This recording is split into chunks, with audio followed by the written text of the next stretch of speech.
Good morning, everybody. Welcome to another episode of the Smashy Business Show. Today is September 5th, 2024. It is Thursday. My name is Hind Al-Dah, and I am here with my co-host Abdul Majid Awan. So for today's news story, we're going to cover Anghami reports subscriber growth after OSN Plus acquisition, Tarabut acquires UK payments platform Vyne, Middle East markets under pressure amid global stock slump. Before we get into any of that, however, Majid, let me ask you, did anything happen this morning that we can talk about on the show? No morning goes by when nothing is happening.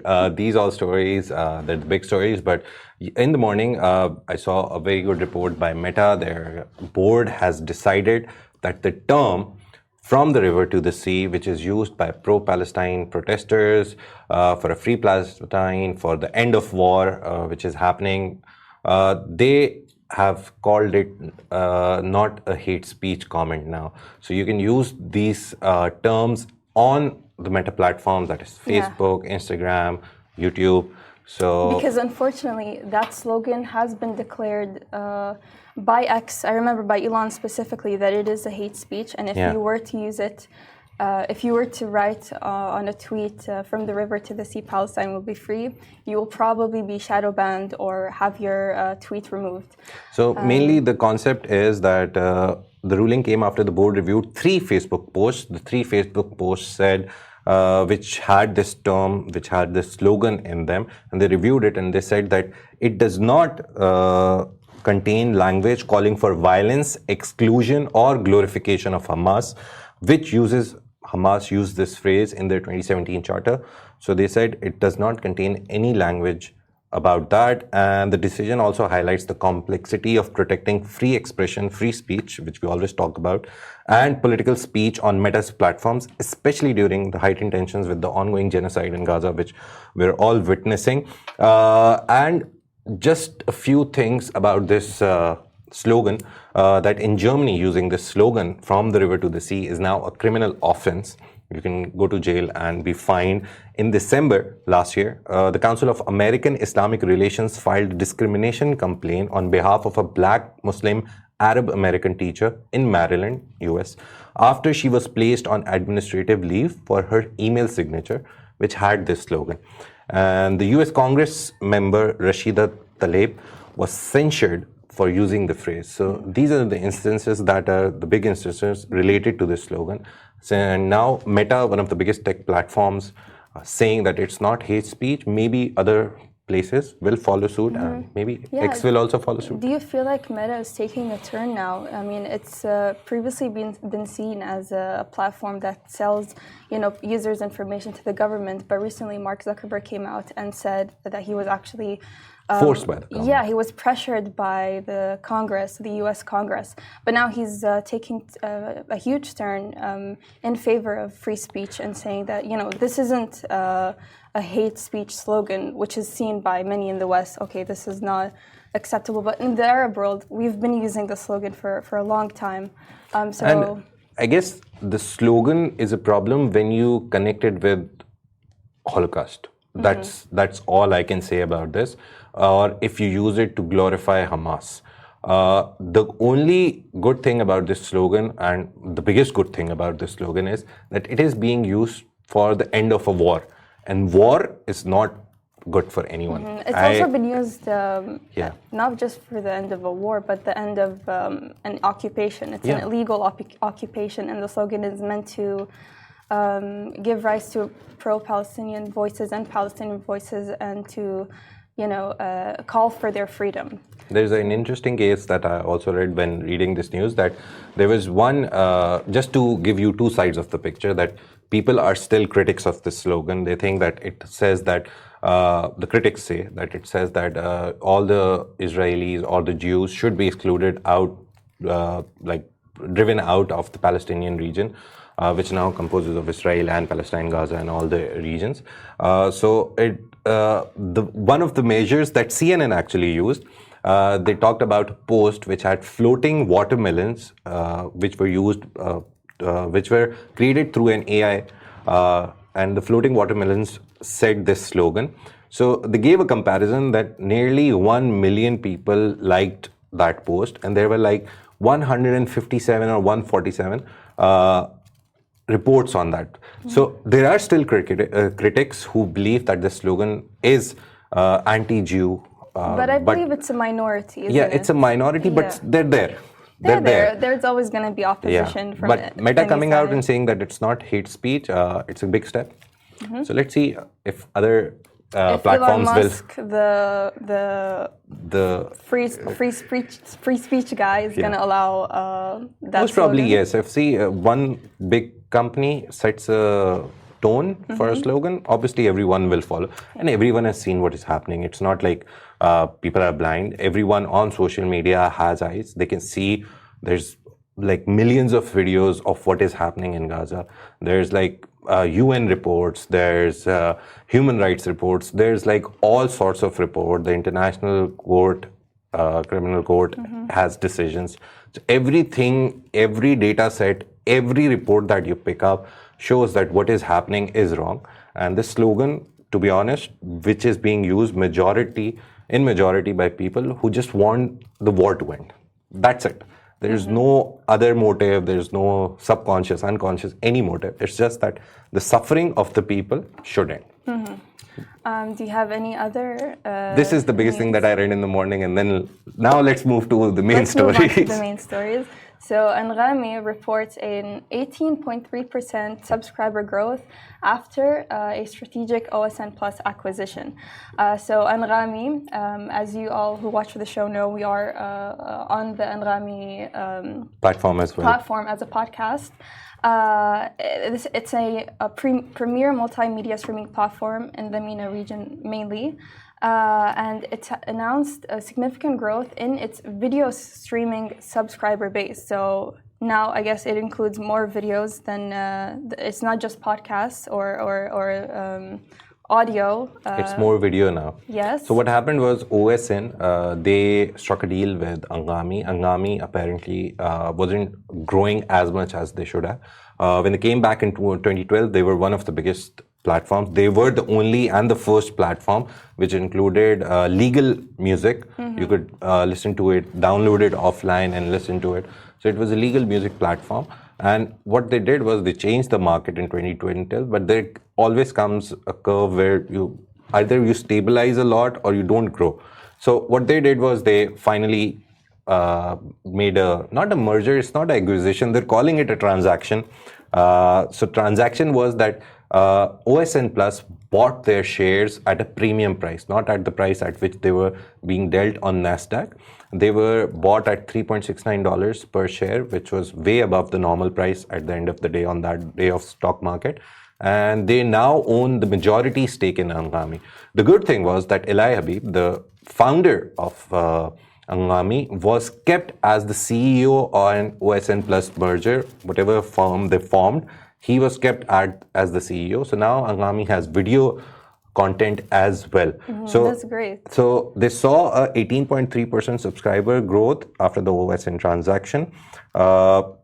There's a lot of numbers that I want to tell everyone. So the merger basically created an entertainment giant with over 120 million registered users. Registered users means paid users. 2.5 million paid subscribers, 120 million registered users, and close to 100 million in revenue.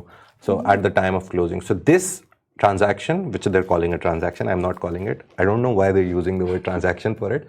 It can be an acquisition or a merger. But they bought 54 or 55% of the shares. And this happened in April of 2024. So the whole process was approved in last year, end of last year. But this happened in April 2024, so it recently happened. Yeah, and recently they're seeing a lot of subscribers, and according to reports, it's mainly due to the release of House of Dragon season 2, which streams on OSN. Yeah. So a lot of people are into that show. Yeah, because of Game of Thrones. Game of Thrones was a phenomenon when it came out, and when the 8 seasons ended. The show producers said that they will continue, they will make prequels, sequels, something. So the very first prequel, the story of the House of Dragons, the House Targaryen, it came out, and the first season was good. The second season, I didn't like it. It didn't end on a cliffhanger or anything. It was very bad. But again, it was still very popular. But it's still very popular because people loved Game of Thrones. Game of Thrones was one of the best shows in the world at some point, I guess. And after Breaking Bad, I love Breaking Bad more than Game of Thrones. Everyone has their preferences, but Game of Thrones, obviously, this show is reaping the rewards of that show, and Anghami, with partnership with OSN, is also reaping the rewards. There's some other numbers that I saw that the combined entity of OSN Plus and Anghami, they have over 18,000 hours of premium video content now. So it's not just audio that Anghami has, it has 18,000 hours of premium video content, including exclusive HBO shows. So alongside a vast catalog of 100 plus million Arabic and international songs and podcasts. And out of those 100 million plus, we are one of them. Yeah. So moving on to our second story, Tarabut acquires UK payments platform Vyne to navigate new MENA financial regulations. So Tarabut is the Middle East and North Africa's first and largest regulated open banking platform, and it has acquired Vyne with a Y, not an I, which is a UK-based real-time account-to-account payments platform. And this acquisition was approved by the Saudi Central Bank and the UK's Financial Conduct Authority. And this puts Tarabut in a place where it can enhance its payment capabilities and also expand its reach. So what we're seeing with a lot of companies in the Middle East is they're really trying to expand, on a global scale and worldwide. So this acquisition with a UK-based platform is a step, ahead of that. So acquisitions and also expansions, I think this is a very good strategy that the Middle East startups and the Middle East now, the startups which have moved into a more mature stage, they're not just moving into the market. Right. They're moving, but they're acquiring platforms from that region and then moving. So that platform that they acquired, it already has established user base, it already has established network, and they tap into it, and then obviously they provide their services, they take on their services. So they create a mixture of services. So expansion is not in terms of territory only. Expansion is in the services that they provide as well. So Tarabut, Open Bank, and then account-to-account platform Vyne.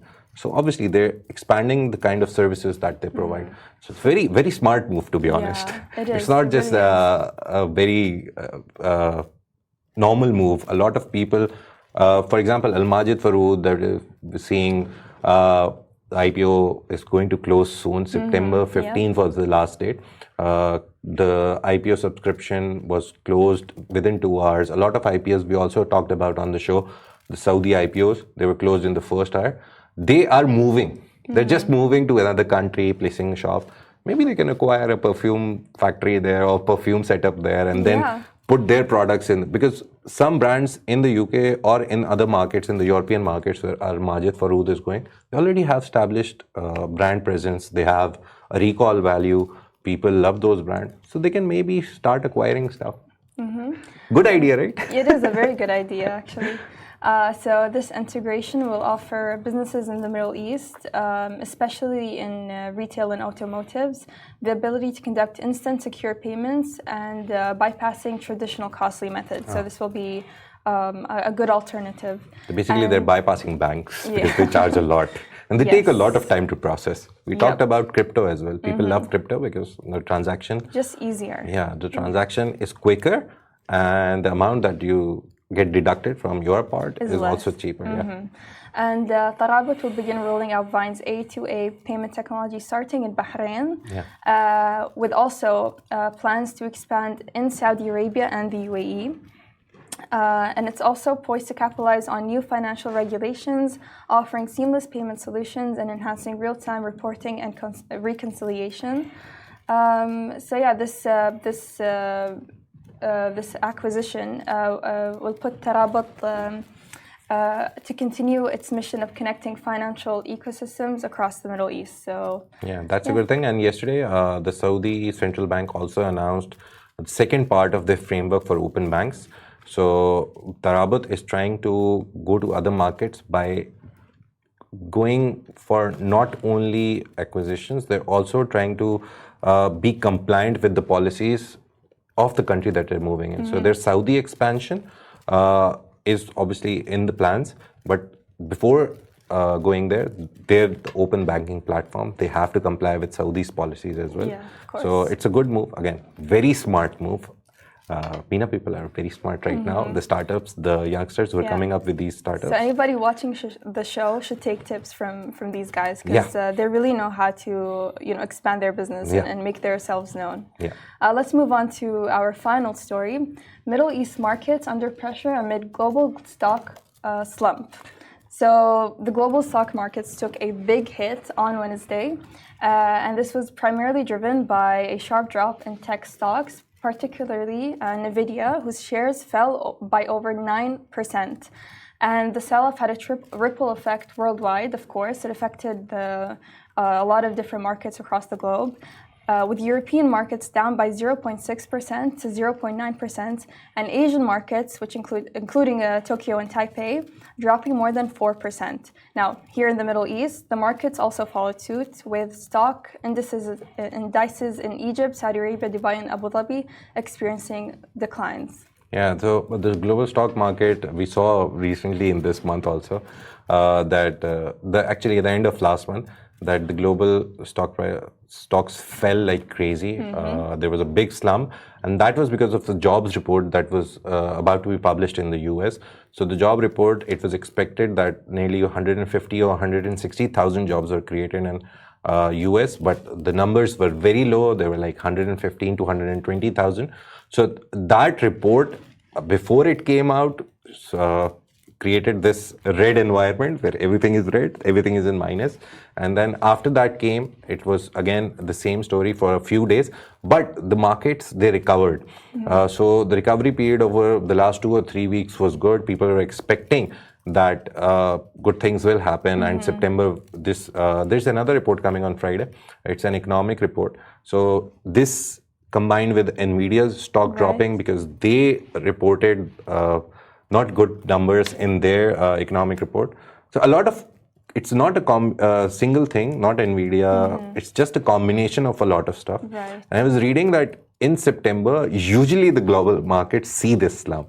Oh, so were they expecting the slump? Yeah, it's a historical data that shows that the biggest slump that the market have seen over the past 2 decades is usually in September. So I couldn't read the whole report. It was a very long report.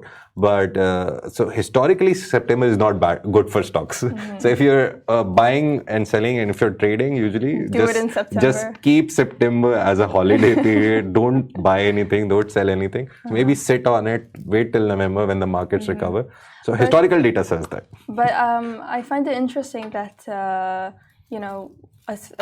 a market in the US will affect markets worldwide. See, US is the biggest economy, so everything that happens in the biggest economy, we live in a unipolar world on paper. Geopolitically and politically, if you see, it's a unipolar world. America is the superpower. But economically, a lot of countries have grown. The BRICS nation coming out, Brazil, Russia, India, China, and then South Africa joining. So all these countries, and then UAE becoming a part of it, Saudi Arabia becoming a part. Well. So it's a now 10 nation strong group. It's not BRICS, it's BRICS plus now. So that coming up, the geopolitics, the economy, everything is moving in a very different direction. So America obviously affects everything, but these new ideas coming into the market, they will change how economies function. Right. The right word would be function. But BRICS nation, they have their next conference in October. Russia is the chair of the conference. Every year they change it's in the alphabetical order. So Russia is the chair. This is their second year. And Russia is the chair. So we'll see a lot of things. There's a talk about BRICS pay system. So in that BRICS, usually when you do trade across the globe, you use dollar.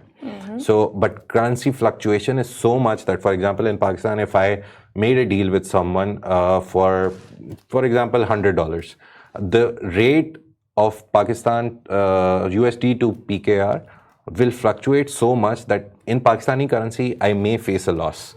So $100 maybe means 10,000 rupees. Right. But when I'm paying, maybe I'm paying 15,000 because it fluctuates so much. So BRICS Pay is going to bridge that gap. They are trying to build a very unified system where you deal with each other in your local currencies. So that way, the dependency on US dollar will nearly vanish. So if you're India, I am Russia, and we're like buying oil or doing trade, you will pay me as India in INR, and I will pay you in the Russian currency. And the difference won't be that So the much. difference between your currencies will be there, but the US dollar fluctuation will not affect it. So it's going to be, if it gets agreed upon, and obviously these systems take a lot of time to get established. So we'll see that. So US affecting everyone in the world.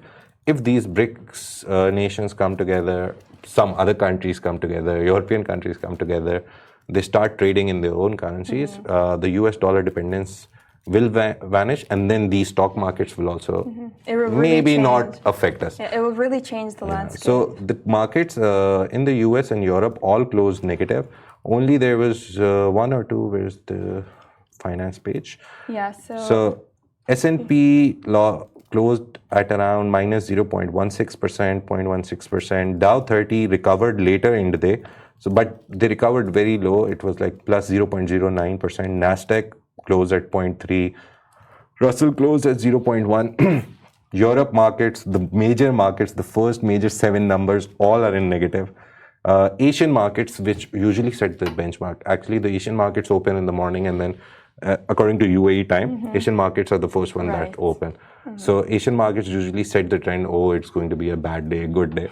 So Asian markets are open, and only S&P Asia is in positive. Everything else, Nikkei 225 minus 1.17, very bad.